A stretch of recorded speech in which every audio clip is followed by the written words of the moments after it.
Olá! No momento em que vivemos, convivem lado a lado várias visões sobre o direito, o que é próprio da chamada pós-modernidade. Uma das marcas desse nosso tempo é a busca de verdades em situações aparentemente banais, com a prática da etnometodologia e do sentimento de que, assim como o mundo, o direito está em crise. Mas será que superamos mesmo a modernidade e chegamos à pós-modernidade? Ou vivemos uma hipermodernidade? O que vem a ser a cultura do pós-moderno? E quais as principais correntes de pensamento que convivem no mundo jurídico? Mesmo na atualidade, ainda faz sentido se falar, por exemplo, em direito natural? E o direito está mesmo em crise? E quais os desafios que ele nos apresenta? Estas e outras questões vão ser tratadas nesta primeira parte da nossa aula de Introdução ao Estudo do Direito 2 sobre o direito na pós-modernidade.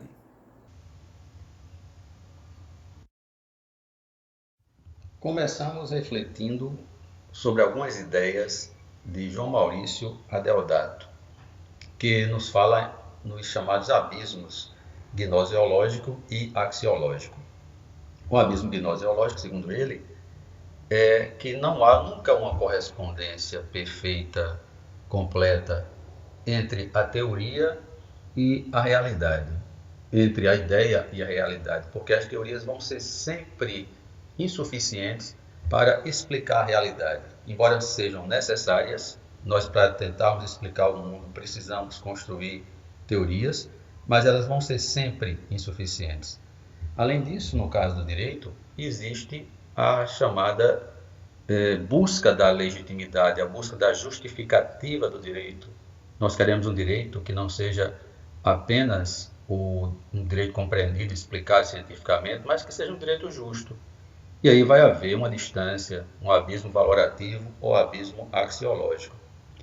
Diz ele ainda que mesmo nos dias atuais persiste o dilema entre as ideias da existência de um direito natural em contraposição ao positivismo jurídico.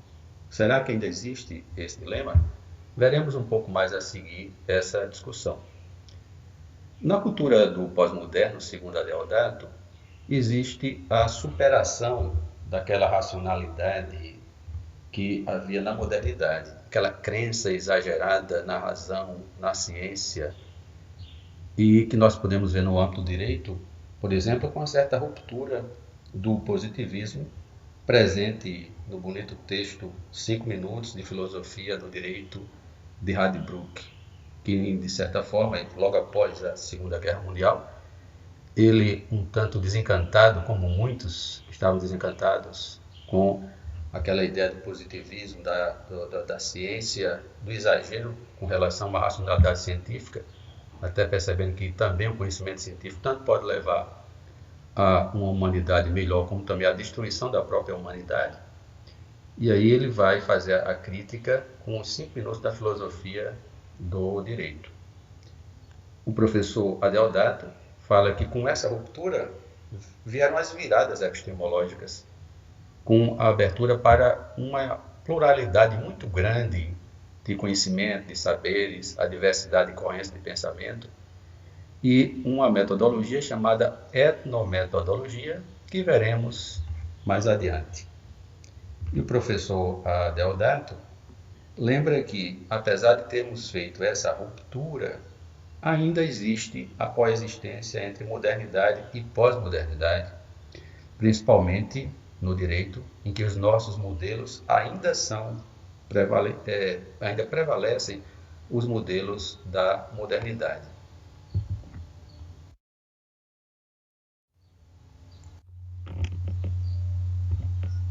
Mas será que chegamos mesmo nessa pós-modernidade? E o que vem a ser essa pós-modernidade?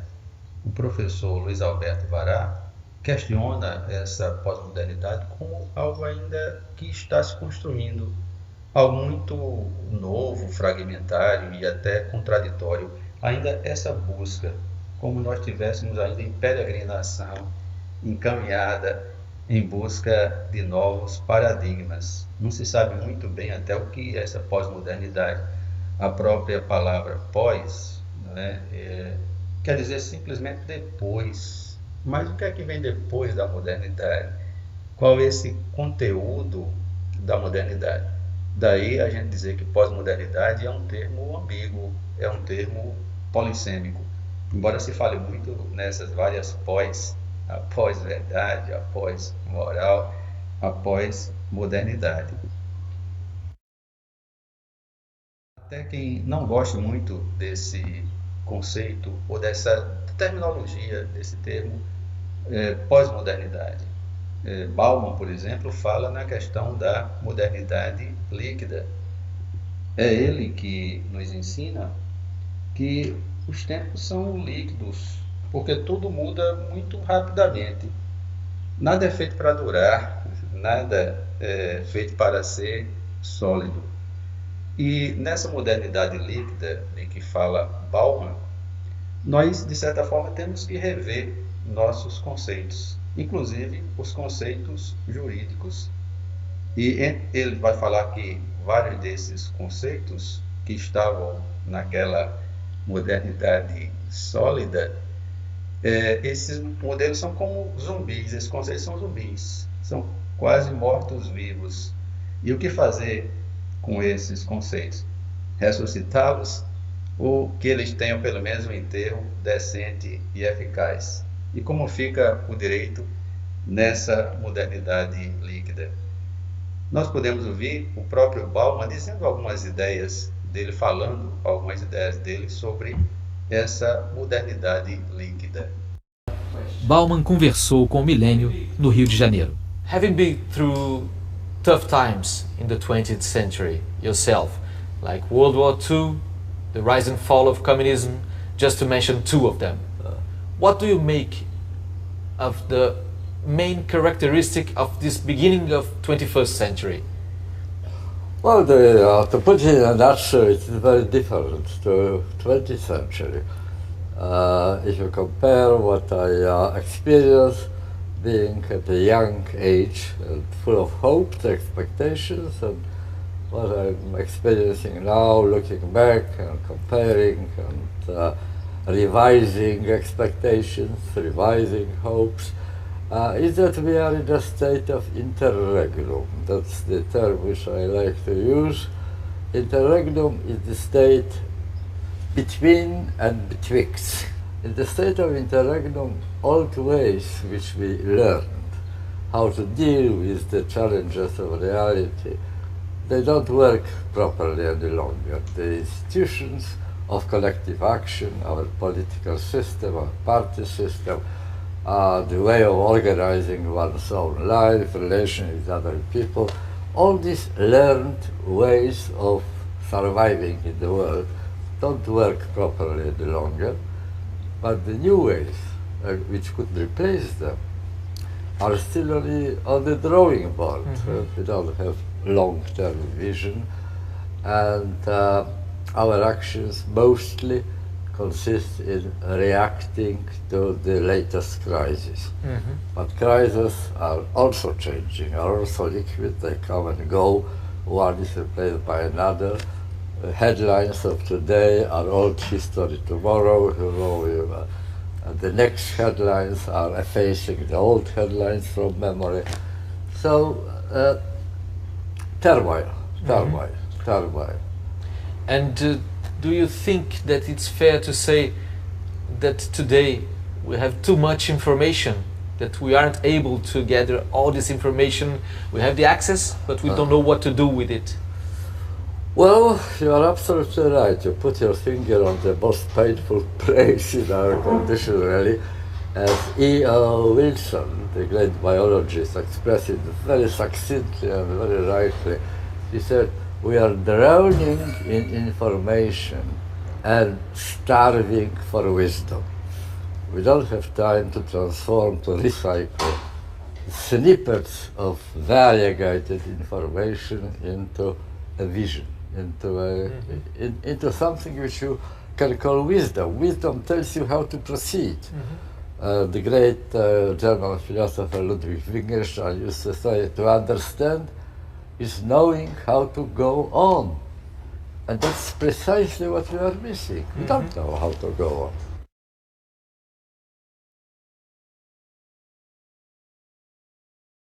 Este interregno de que fala Bauman é chamado de hipermodernidade por Gilles Lipovetsky.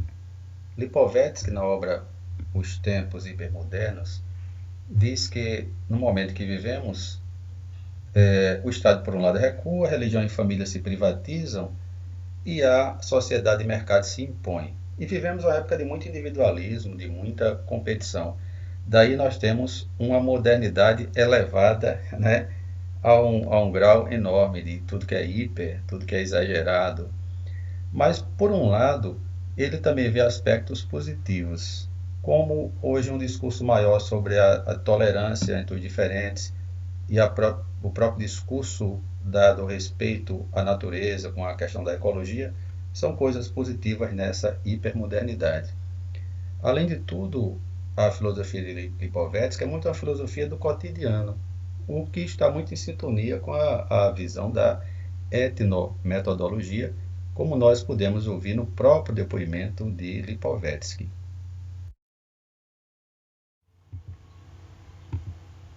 Tem muita gente que acha que filósofo é um sujeito que fica num lugar distante, analisando questões que são eternas da humanidade. Palestras, enfim, usa o verbo e as suas ideias no sentido de alguma forma, interferir na realidade. Que papel a filosofia tem no mundo de hoje? À mes yeux, si vous voulez, la philosophie, elle doit permettre de mettre un peu plus d'ordre, un peu plus de cohérence dans un monde d'hyper-information.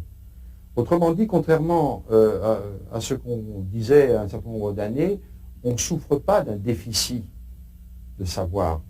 On sait à peu près, enfin, on sait beaucoup de choses, mais des choses qui vont dans un sens et dans un autre. D'où le sentiment que beaucoup de gens ont de perplexité, on ne sait pas, on est de moins en moins sûr, parce qu'il n'y a plus la religion, il n'y a plus les grandes opinions politiques qui disaient on est à droite, on est à gauche. On savait, il y avait une sorte d'identité religieuse, politique, syndicale, qui faisait que les gens y réfléchissaient pas plus, mais ils réfléchissaient d'ailleurs moins, en fait. Mais ils pensaient avoir une vérité. Nous sommes un peu orphelins de ça aujourd'hui. Et je pense que la philosophie peut avoir un rôle de penser le présent dans le temps historique. Autrement dit, c'est comme de s'embarquer dans un satellite qui nous éloigne de la Terre, mais pas pour explorer l'espace, mais pour mieux voir là où nous sommes, parce que c'est comme ça que nous pouvons un peu mieux nous situer. Estejamos na pós-modernidade, ou na hipermodernidade, ou na modernidade líquida, o fato é que, neste tempo que a gente vive, nós temos várias e várias correntes de pensamento, vários saberes, como falava o professor Adeodato.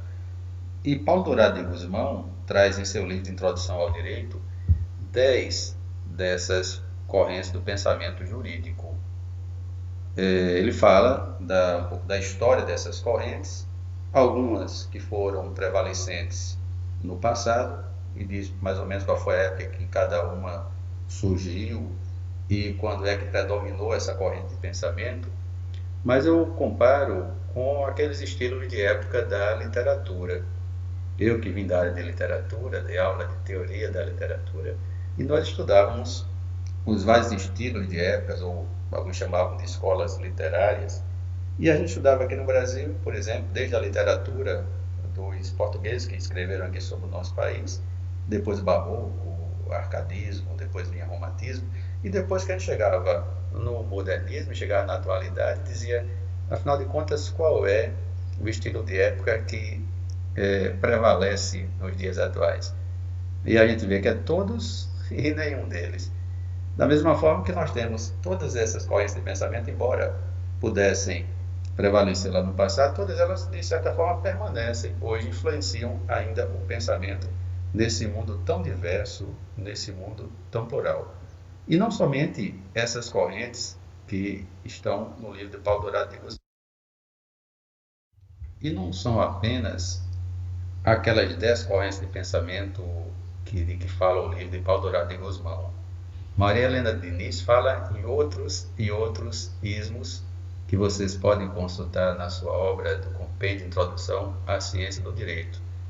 O que comprova, né, que nós vamos ter várias e várias teorias que tentam compreender o direito, cada uma sob um determinado ponto de vista. Cada uma delas é importante, mas é insuficiente, porque como nós já dissemos inicialmente, a partir do professor Maurício Adeodato, as teorias, elas são importantes, mas elas não vão corresponder nunca a toda a complexidade da nossa realidade. Entre as várias concepções, entre as correntes de pensamento jurídico, está o justnaturalismo, a ideia de existência de um direito natural. E Léo Strauss, nessa obra muito importante chamada Direito Natural e História, faz uma discussão de uma forma dialética sobre a possibilidade, ele fala da necessidade da existência de um direito natural que seja pelo menos universalizável, e essa necessidade mesmo nos dias de hoje. E vai, analisando o pensamento de vários filósofos, dizer que não é necessário o consentimento de todo o gênero humano para se dizer que o direito natural existe.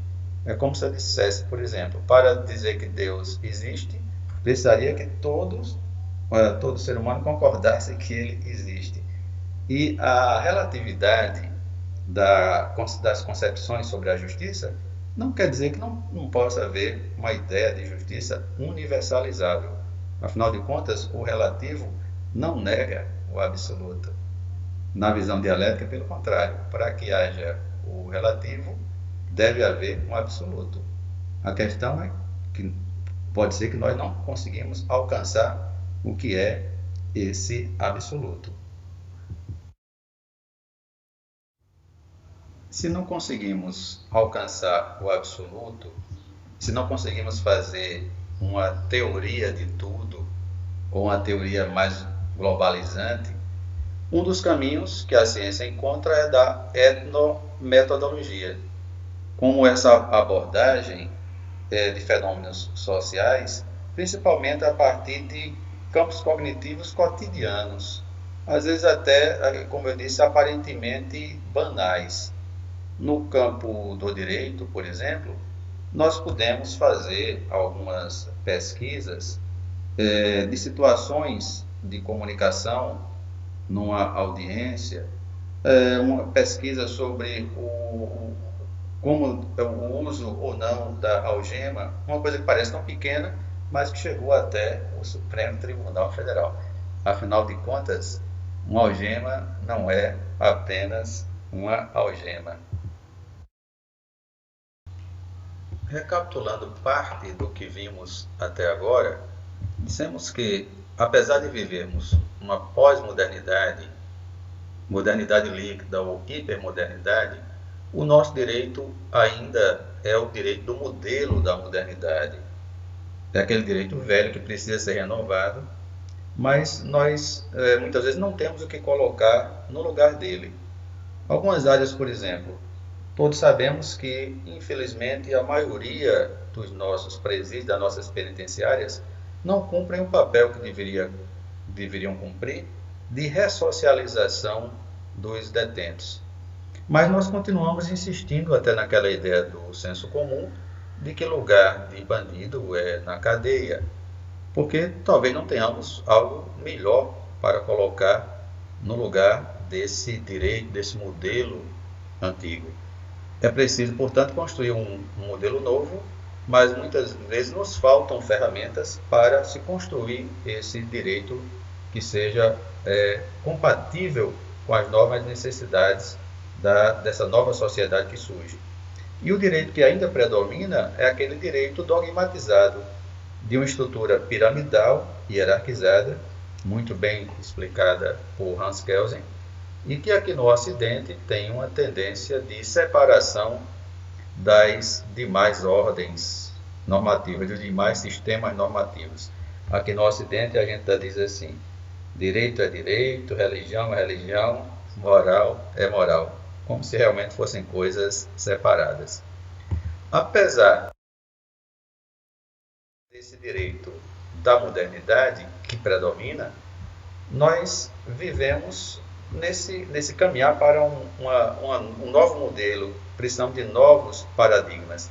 Isso muitas vezes gera uma crise não somente no direito, mas também no direito.